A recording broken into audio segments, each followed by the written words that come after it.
You know that one spot in your yard, the one on the shady side of the house, where you've probably tried to grow things over the years and, well, nothing ever seems to work out? We all have a spot like that, and we tend to look at it and see a problem. But today, I want you to look at that same spot and see an opportunity, a real honest-to-goodness food garden. Because I'm about to share 10 incredible root vegetables with you that don't just tolerate the shade, they actually thrive in it.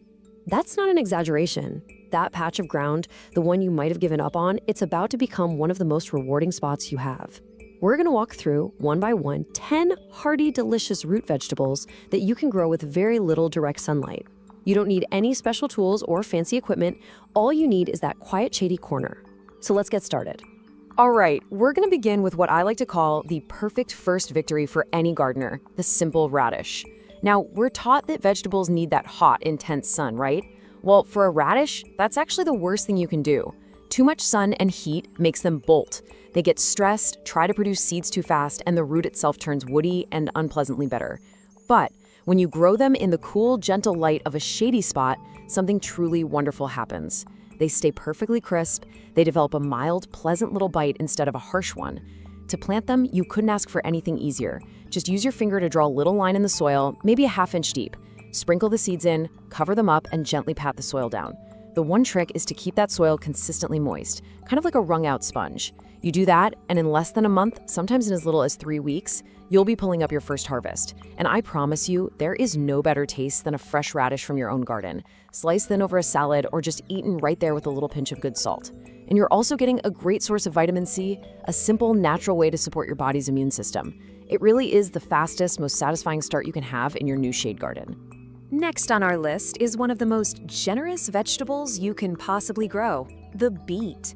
Beets are just wonderfully forgiving plants. They handle shade with absolutely no trouble. Now, they might take an extra week or two to get to full size without that direct sun, but that's just fine. The roots will still grow down there in the cool, dark soil, developing that beautiful, deep ruby color. But here's the best part, the 2-for-1 gift that beets gives you. While that root is growing underground, those beautiful leafy tops are growing up above. And a lot of folks don't realize those tops are completely edible, and they are absolutely delicious. You can snip a few leaves here and there while the root is still developing. You cook them just like you would spinach, maybe a little butter, a little garlic in a pan. So you see, you get 2 completely different harvests from one single plant. And for those of us who are mindful of our health as we get older, beets are one of the best things you can grow. They're well known as a heart-friendly food, helping to support healthy blood pressure. It's just good, honest food from a quiet corner of your own yard. Now for a real family favorite, the carrot. And here is a little secret that a lot of gardeners don't know. For a carrot, having loose, deep soil with no rocks is actually much more important than having full sun. That's what lets them grow down nice and long and straight. So a prepared bed in a shady spot is just about perfect for them. Sure, they might grow a little more slowly in the lower light, but the flavor is every bit as sweet and crisp. I can promise you this, once you taste a carrot that you have just pulled from the earth yourself with that deep, earthy sweetness, nothing you buy in a plastic bag at the grocery store will ever taste the same. To get them started, just sprinkle the tiny seeds as thinly as you can in a row. The most critical part is to keep them consistently moist for those first couple of weeks because the seedlings are so fine and delicate.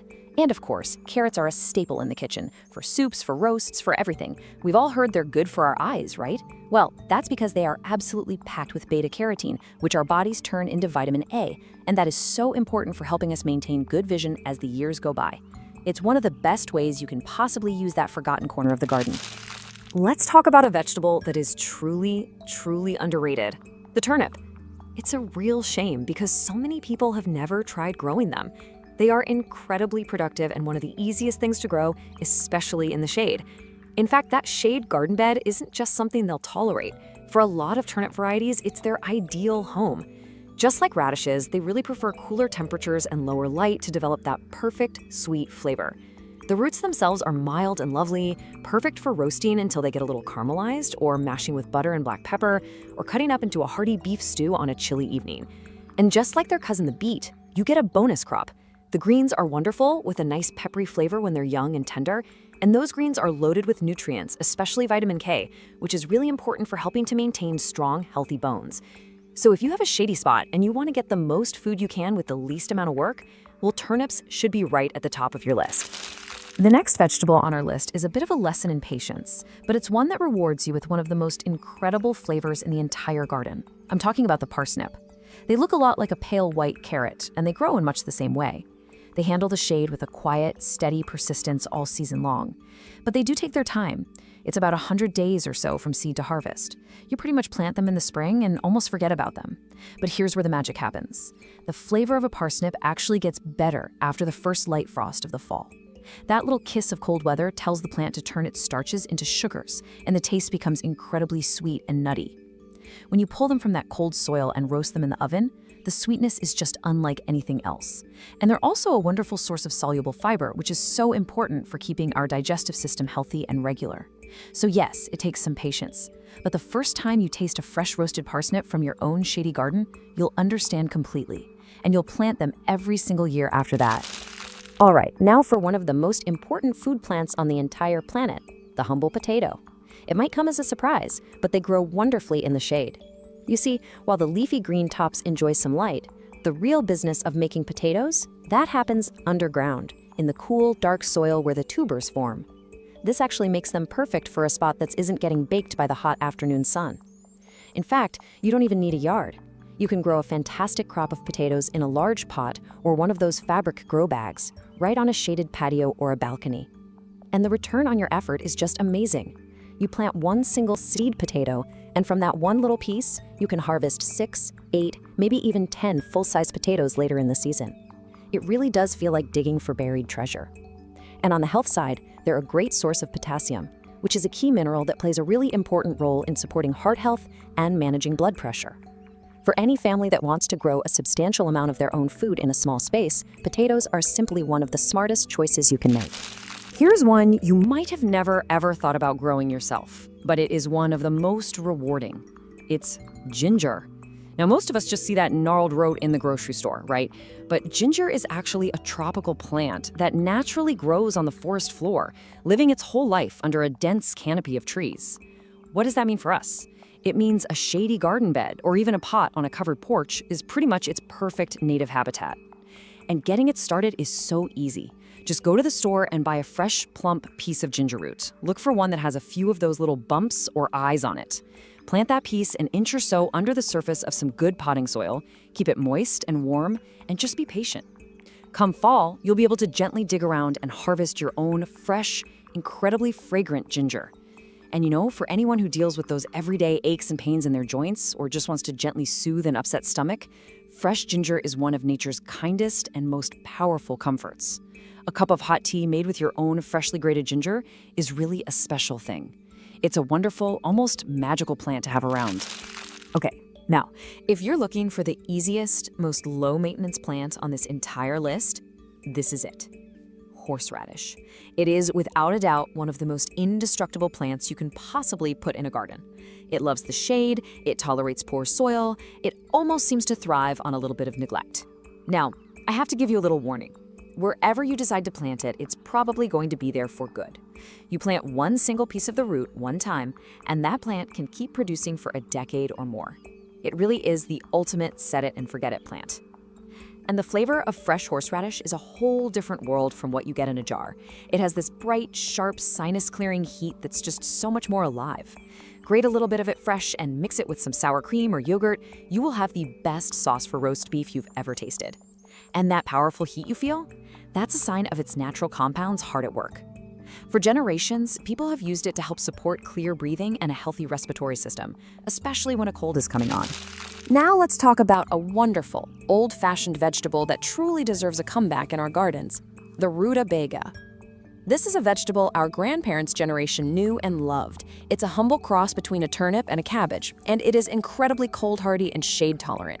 It grows happily right through the late summer and into the cool days of fall. And just like the parsnip, the flavor actually improves as the weather gets colder. A little touch of frost just makes it sweeter. That dense, golden flesh is absolutely delicious mashed up with butter and a little pinch of nutmeg, or cut into cubes and added to a slow-cooked winter stew.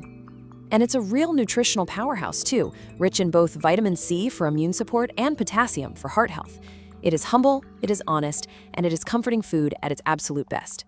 And now, for our final vegetable, we have saved what I think is the most impressive and surprising plant for last. This is the Jerusalem artichoke, though you might also see it called a sunchoke.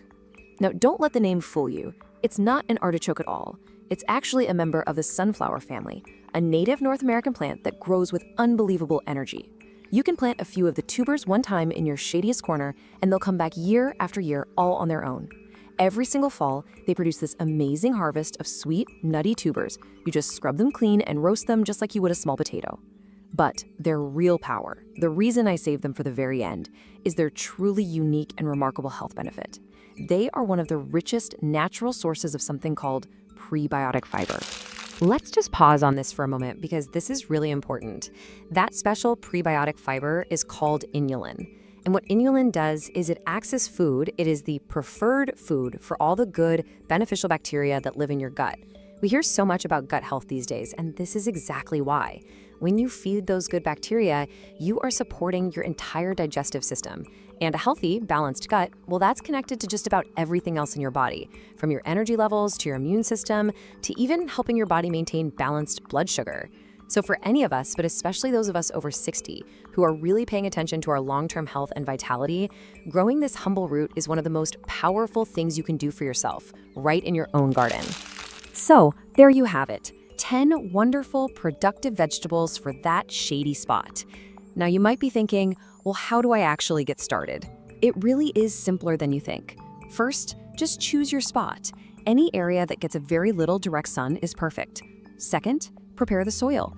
You don't need to do anything fancy, just loosen it up with a shovel or garden fork and mix in a little bit of compost to give those plants a good, healthy start. Third, give your plants a little room. The seed packet will usually tell you how much, but the main idea is just to make sure those roots have space to expand underground. And finally, number 4, water them well. You want to keep the soil consistently moist, especially when the plants are young, but you never want it to be soggy. And that's really all there is to it. That shady corner of your yard isn't a problem anymore. It's a garden, just waiting to happen. I want to thank you sincerely for spending a bit of your time with me today. If you found this helpful, I would be so grateful if you just take a moment to click that like button. It truly does help this information reach more people who might enjoy it. And be sure to subscribe so you don't miss out on what we explore together next. And finally, I would love for you to leave a comment below and just tell me which one of these vegetables are you most excited to try planting first. I read every single comment myself, and I'm genuinely looking forward to hearing from you. Until next time, happy growing and take good care.